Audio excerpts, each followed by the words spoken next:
தங்கள் ரசனையால் தமிழ் சினிமா உலகை வாழ வைக்கும் ரசிகர்கள் யாவருக்கும் வெட்டி விமர்சனத்தின் முதல் வணக்கம். இன்னைக்கு இந்த வகையில் நாம இப்போ விமர்சனம் பார்க்கக்கூடிய படம் இயக்குனர் மணி ரத்னத்தோட படைப்பில் பாட்டி த்ரிஷா மற்றும் தாத்தா கமலஹாசனுடைய கலக்கல் காம்பினேஷனில் சிலம்பரசன் அவர்கள் சீரியலவே இல்லாமல் சிறப்பான ஒரு நடிப்பை வெளிப்படுத்தி இருக்கக்கூடிய தக் லைஃப் படத்தோட விமர்சனம் தான் பார்க்க போகிறோம். இந்த விமர்சனம் பார்த்து முடிச்சோன்னே உங்களுக்கு பிடிச்சிருந்தா சின்னதாக ஒரு லைக் பண்ணுங்கள். நிறைய பேர் பார்க்குறீங்க, மறக்காமல் அந்த சப்ஸ்கிரைப் பட்டனையும் தட்டி விட்டுருங்க. அப்புறம் இந்த வீடியோ உங்களுக்கு பிடிச்சிருந்தா ஃப்ரெண்ட்ஸ் அண்ட் ஃபேமிலிக்கும் மறக்காமல் ஷேர் பண்ணுங்கள். அப்புறம் இந்த நிகழ்ச்சி எப்படி இருந்தது அப்படிங்கிற உங்களோட மேலான கருத்துக்களையும் கமெண்ட்டில் சொல்லவும் மறந்துடாதீங்க. நான் திரும்ப சொல்கிறேன், நிறைய பேர் பார்க்குறீங்க, இந்த சப்ஸ்கிரைபு லைக்கு இதே அப்படியே கொஞ்சம் போட்டுவிட்டிங்கன்னா எங்களுக்கு கொஞ்சம் ஊக்குவிப்பாக இருக்கும்னு நினைக்கிறேன். இப்போது இந்த படத்துடைய கதைக்கு போயிடுவோம். இந்த படத்துடைய கதை ஆரம்ப கட்டத்தில் பிளாக் அண்ட் ஒயிட் காலகட்டத்தில் ஆரம்பிக்கிறாங்க. பழைய டெல்லி, அங்கே ஒரு கேங்ஸ்டர் மீட்டிங் நடக்குது. அந்த மீட்டிங்கில் இருக்கிற எல்லாத்தையும் போட்டு தள்ள போலீஸு உள்ளே இறங்குது என்கவுண்டர் போட. அங்கே பேப்பர் விற்கக்கூடிய ஒருத்தர் வராரு. அவர் ஸ்டார்டிங்லேயே கமல் கேங்கு போட்டுடுறாங்க. அந்த பேப்பர் பாயோடைய மகனை கேடயமாக வச்சு அந்த சம்பவத்திலேருந்து நம்ம கதாநாயகன் தப்பிச்சிடுறாரு. அப்புறம் ஓப்பன் பண்ணால் 2016 கதை ஆரம்பமாகுது. அதாவது பிளாக் அண்ட் ஒயிட்லேருந்து கலர்ஃபுல் காலகட்டத்துக்கு வந்துடுறாங்க. இப்போ இந்த காலகட்டத்தில் நம்ம கதாநாயகன் ரங்கராய சக்திவேல் நாய்க்கர் மிகப்பெரிய டானாக இருக்கார். டெல்லியவே ஆட்டி படைச்சிட்டு இருக்கக்கூடிய ஒரு டானாக இருக்கார். இவருக்கு கிட்டத்தட்ட அவரோட இடத்த பிடிக்க அவருக்கு அண்ணனாக இருக்கக்கூடிய நாசர் மாணிக்கம் ஒரு பக்கம் உள்ளிருந்தே அவர் கூட இருந்தே குளிப்பறிக்கணும்னு நினைக்கிறாரு. ரெண்டாவது கதாநாயகன் அமரன், அதாவது சிலம்பரசனும் அந்த இடத்த பிடிக்கணும் அப்படின்னு ஒரு ட்ரை பண்ணுறாரு. அது மட்டும் இல்லாமல் ஆப்போனண்ட்டில் ஒரு அரசியல்வாதி இருப்பார். அவருடைய மகனை ஒரு சில காரணத்துக்காக நம்ம கதாநாயகன் போட்டிருப்பார். அவர் இவரை முடிக்கணும் அப்படின்னு நினச்சிட்டு இருப்பார். இன்னொரு பக்கம் அசோக் செல்வன், போலீஸாக வரக்கூடிய அசோக் செல்வன் ஒரு பக்கம் இவரை டோட்டலாக இந்த கேங்கே முடிக்கணும் அப்படின்னு காத்துக்கிட்டு இருக்காரு. ஸோ இதற்கப்புறம் இந்த கதையில் என்னென்ன நடந்தது அப்படிங்கிறத இந்த படத்தினுடைய கதை சுருக்கம். பொதுவாக மணிரத்னம் அப்படின்னாலே நமக்கு நல்லாவே தெரியும். வித்தியாசத்துக்கு பெயர் பெற்ற ஒரு மனிதர். அவர் எந்த நடிகரை வச்சு படம் எடுத்தாலுமே வித்தியாசமாக கதை இருக்கும் அப்படின்னு நம்பி போகக்கூடிய மக்கள் இன்றளவுக்குமே அவருக்குன்னு ஒரு ஃபேன் பேஸ் இருக்குது. ஆனால் இந்த படத்தினுடைய கதையை பொறுத்த மட்டும் இன்றைக்கி ஒரு ட்ரெண்டிங் இருக்குது. அது என்னென்னா, பழைய கதையை புதுசாக இன்றைக்கி ட்ரெண்டிங்கு ரீமேக் பண்ணி எடுக்கலாம். பட் இவங்க என்ன தெரியுமா பண்ணியிருக்காங்க, பழம்பெரும் கதையை இன்றைக்கி ட்ரெண்டிங்கு ரீமேக் பண்ணி எடுத்திருக்காங்க அப்படின்னு சொன்னால் தான் சரியாக இருக்கும்னு நினைக்கிறேன். அந்தளவுக்கு தான் இந்த படத்தினுடைய கதை அம்சம் இருந்தது அப்படின்னு நாம் சொல்லலாம். எனக்கு ஒரு 2 சந்தேகம் இந்த படத்தை பார்க்கும்போது. அது என்ன அப்படிங்கிறத நான் உங்ககிட்ட கடைசியாக கேட்குறேன். இப்போது இந்த படத்தினுடைய ப்ளஸ் அண்ட் மைனஸ் அப்படின்னு பார்க்க போனால், இந்த படத்தினுடைய முதல் மைனஸ் பாயிண்ட் என்னை பொறுத்த வரைக்கும் இந்த படத்தினுடைய கதை தாங்க.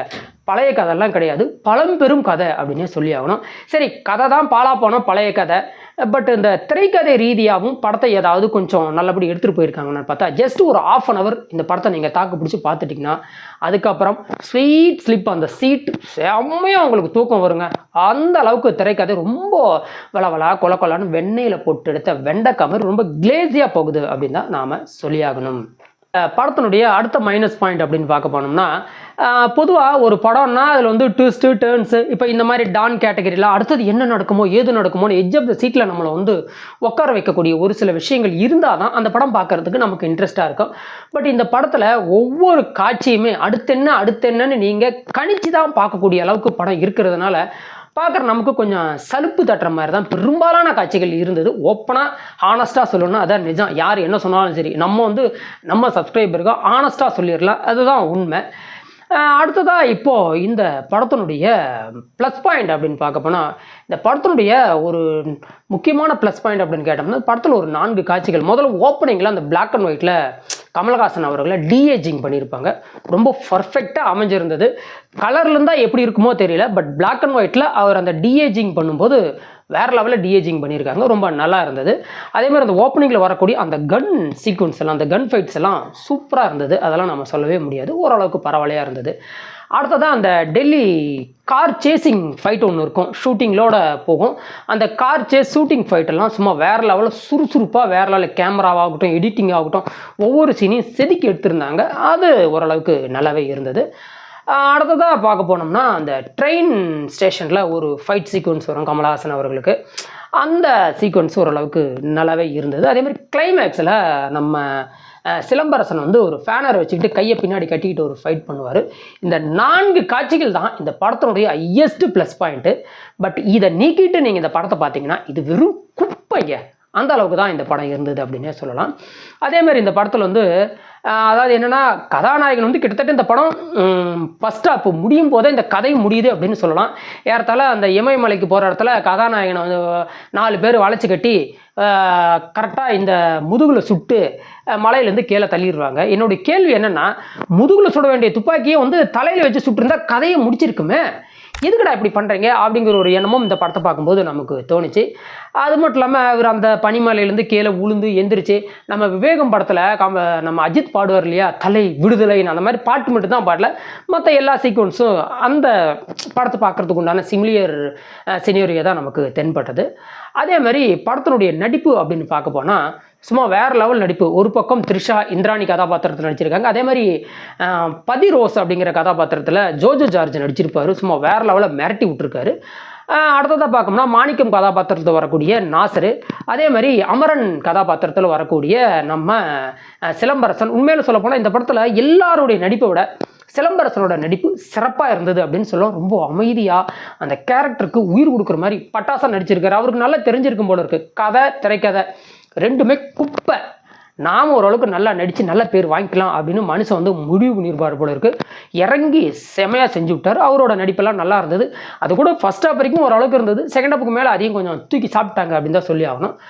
அதே மாதிரி இந்திராணி கதாபாத்திரத்தில் நடிச்சிருக்கக்கூடிய நம்ம பாட்டி த்ரிஷா, அவங்க என்ன பண்ணியிருக்காங்கன்னா, ஆக்சுவலாக அவங்களுக்கு கதாநாயகி கதாபாத்திரம் கொடுத்துருந்தாலும் பரவாயில்ல, ஒரு வித்தியாசமான கதாபாத்திரம் அப்படின்னு சொல்லி கொடுத்துருக்காங்க. அந்த கருமத்தை நான் என் வாயால் சொல்ல விரும்பலை. முடிஞ்சால் நீங்கள் தேட்டரில் போய் பார்த்து தெரிஞ்சுக்குங்க. அடுத்ததான் இந்த படத்தில் ஜீவா கதாபாத்திரம் வரக்கூடிய அபிராமி கதாநாயகனுக்கு, அதாவது நம்ம ரங்கராய சக்திவேல் நாயக்கருக்கு மனைவியாக வர்றாங்க.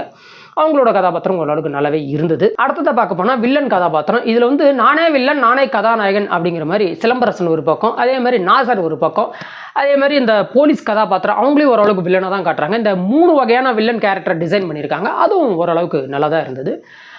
பின்னணி இசை ஏஆர் ரஹ்மான் வந்து ஆஹா ஓஹோன்னாங்க. அந்த அளவுக்கு ஒன்றுமே இல்லை, ரொம்ப ஆவரேஜான மியூசிக் தான். பாடல்கள் வேணால் அந்த ஜிங்குசான் சாங் ஆகட்டும், அதே மாதிரி சுகர் பேபி சாங் ஆகட்டும், இதெல்லாம் வந்து சினியோரியாவாக ஓரளவுக்கு நல்லாவே இருந்தது அப்படின்னு சொல்லலாம். முதல்ல ஒரு 2 சந்தேகம் சொன்னோம் இல்லையா. முதல் சந்தேகம், இந்த படத்தினுடைய கதை பூமியில் தான் நடக்குது. விண்வெளி நாயகான்னு எதுக்கு இந்த படத்துக்கு பாட்டு போட்டாங்கன்னு தெரியல. அதெல்லாம் ரொம்ப கன்றாவையாக இருந்தது. அந்த பாட்டே இந்த படத்துக்கு தேவையில்லை அப்படின்னு தான் நாம் சொல்லி ஆகணும். அதேமாதிரி நான் சொன்ன மாதிரி அந்த ஒரு இடைவெளி முடியும் தருவாயில் கதாநாயகனாக ஷூட் பண்ணுவாங்க. அதோட கதை முடிஞ்சிருக்கும். பட் கதை வளர்க்கணுமே அப்படி இருக்கிற சாதாரண மொக்க டைரக்டர்கள் பண்ணக்கூடிய விஷயத்தை தான் மணிரத்னம் அவரும் பண்ணியிருக்காரு. ரொம்ப ரொம்ப ரொம்ப ரொம்ப ஒரு பிலோ ஆவரேஜான படம் தான் நண்பர்களே.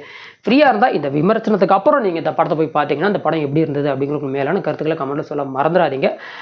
மறக்காமல் நம்ம சேனலை லைக் பண்ணி இந்த வீடியோ உங்கள் ஃப்ரெண்ட்ஸ் அண்ட் ஃபேமிலிக்கு ஷேர் பண்ணி சப்ஸ்கிரைப் பண்ணி கமெண்ட்லேயும் உங்கள் கருத்துக்களை திரும்பவும் சொல்ல மறந்துடாதீங்க. மற்றுமோர் சிறந்த விமர்சனத்துடன் தங்களை சந்திக்கும் வரை தங்களிடமிருந்து நன்றி கூறி விடைபெறுவது வெற்றி விமர்சனம். வெல்க தமிழ்.